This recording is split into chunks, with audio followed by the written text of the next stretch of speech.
Beim Handpan-Spielen sind Rhythmus und Melodie die beiden wichtigsten Zutaten. Doch für viele ist es schwer, auch bei leichten Rhythmen im Takt zu bleiben und das Tempo zu halten. Genau da hilft dir dann ein Metronom.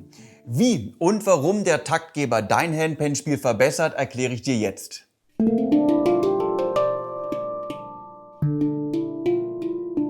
Hallo und herzlich willkommen beim Handpan-Portal. Ich bin Milan und in diesem Video stelle ich dir die wichtigsten Gründe vor, warum du so oft wie möglich mit einem Metronom üben solltest. Wenn du dich auch für weitere Themen rund um Handpans interessierst, dann abonniere am besten jetzt gleich diesen Kanal.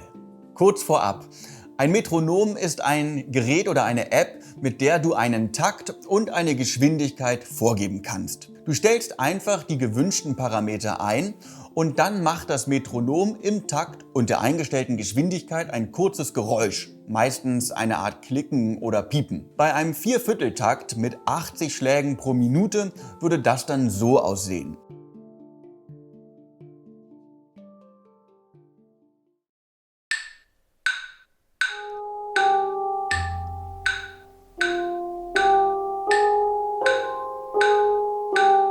Und wie dir das beim Handpan-Lernen hilft, erkläre ich dir jetzt. Erstens, der Taktgeber entwickelt dein Rhythmusgefühl. Obwohl die Handpan ein einfach zu lernendes Instrument ist, haben es manche AnfängerInnen schwer, im Rhythmus und im Takt zu spielen. Doch keine Angst, das ist völlig normal, wenn du anfängst, ein Instrument zu lernen. Aber ein Metronom wird dir dabei helfen, dein Gefühl für Rhythmus und Takt zu verbessern. Ich empfehle dir also, möglichst oft mit einem Metronom zu üben. So entwickelst du am schnellsten ein gutes Rhythmusgefühl. Spiele dazu einfach deine Finger- und Rhythmusübungen mit einem Metronom, das du auf deine gewünschte Geschwindigkeit eingestellt hast. Fange erstmal langsam an, um die jeweilige Übung in Ruhe zu verinnerlichen. Später kannst du dann nach und nach schneller werden. Zweitens: Neben dem Einhalten des richtigen Rhythmus und Takts ist es auch wichtig, nicht ungewollt schneller oder langsamer beim Spielen zu werden. Ein Metronom wird dir auch dabei helfen. Es unterstützt dich als Tempogeber beim Einhalten deiner gewünschten Spielgeschwindigkeit. Wenn du als Handpan-Anfängerin ohne Metronom spielst, wirst du merken, wie du an einfachen Stellen im Musikstück schneller wirst, da sie dir leichter fallen. Schwere Stellen wiederum spielst du etwas langsamer. Nutzt du aber ein Metronom, so hilft es dir, die Geschwindigkeit zu halten und gleichmäßiger zu spielen. Dein Spieltempo stellst du beim Metronom über die BPM-Zahl ein. Das steht für Beats per Minute, also Schläge pro Minute. Auch hier gilt wieder: Fange langsam an, also mit einer niedrigen BPM-Zahl, und steigere dich nach und nach.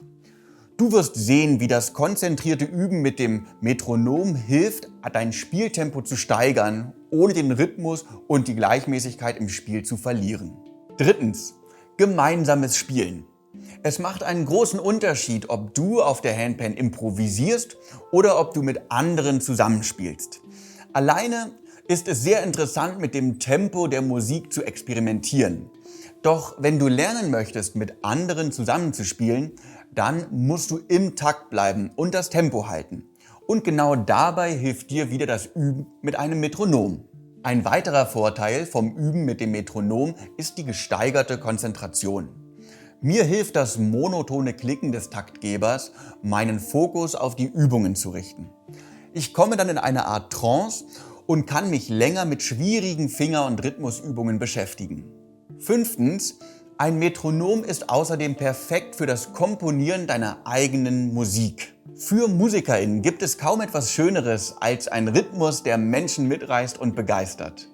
Durch den Taktgeber, der den ersten Beat im Takt betont, weißt du beim Spielen und Komponieren immer, wo im Takt du dich befindest. Das hilft dir dabei, an den richtigen Stellen Betonungen, Filz und andere Besonderheiten einzubauen. Das Metronom gibt dir einen Rahmen und die Freiheit, die Zwischenräume zwischen den einzelnen Schlägen mit weiteren Rhythmen auszufüllen. Damit werden deine Kompositionen voller und interessanter. Sechstens: Handpan-Videos mit kleinem Budget drehen. Das Spielen nach Metronom wird dir auch helfen, wenn du dich beim Handpan-Spielen selbst filmen und deine Komposition festhalten möchtest. Durch das perfekte Timing des Taktgebers lassen sich verschiedene Aufnahmen, zum Beispiel aus verschiedenen Blickwinkeln oder weil du einfach mehrere Anläufe gebraucht hast, später ganz einfach zusammenschneiden. Damit kannst du mehrere kleine Aufnahmen in ein längeres Video zusammenfügen. Durch das Spielen nach Metronom hast du in allen Aufnahmen die gleiche Geschwindigkeit und bist perfekt im Rhythmus. Das macht den Schnitt besonders einfach und das Video wirkt nachher wie aus einem Guss. Solltest du bisher noch nicht mit einem Metronom geübt haben, habe ich dich jetzt hoffentlich überzeugt, das mal auszuprobieren. Denk daran, dass es kostenfreie bzw. sehr günstige Metronom-Apps für Smartphones gibt. Du musst dir also kein teures Gerät kaufen. Solltest du noch Fragen zum Spielen mit einem Metronom haben, dann schreib sie mir gerne in die Kommentare. Und wenn dir das Video gefallen hat, zeig mir das gerne mit einem Like. Tschüss und viel Spaß beim Handpan lernen!